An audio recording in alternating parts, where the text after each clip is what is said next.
មិនតែខ្វល់ចង់វាយមិនតែខ្លាចចង់ស្រួលមិនតែខ្លាចចង់ចាញ់មិនតែខ្លាចចង់ព្រួលមិនតែខ្លាចចង់ឆ្នៃមិនតែផ្ទះជួលតែថ្ងៃថ្ងៃជំនាញងូបនួបយខ្វាន់ចូលវាយបយដៃត្រង់ជួលសុំលឺថៃយ៉ាមេបោកថ្ងៃនៅចៃថ្ងៃជន់ទាំងមួយកន្លែងភ្លើងនៅឆានសំនៅឆៅតែបដុតត្រូវនំទៅជាផ្អែមយ៉ាមុនចេញក្រៅត្រង់គេផ្លូវពេលតែចេញទៅក៏ទៅលើមួយសែនចាប់ស៊ីស្រូវមកទាំងពោមិនទុកពីមកគិតមកពេគឺគប់លោកយ៉ាងនេះចូលនៅចកណ្ដាលទីក្រុងពេលខ្ញុំធំទៅខ្ញុំត្រេះរីពីមិនដែលគីគឺខ្ញុំក៏លេងឡែកទី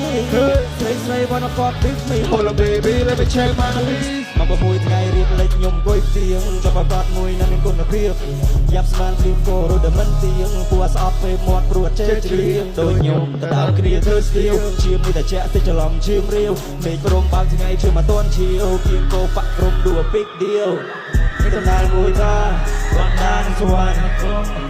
អត់មានមកពីមុនយប់ស្ងាត់ពួយយើងទៅប្រចាំពេកវងវាយបើកដូចស្មាត់យើងប្រយ័ត្នគ្រប់ជ្រុំពេលមេចោអាប់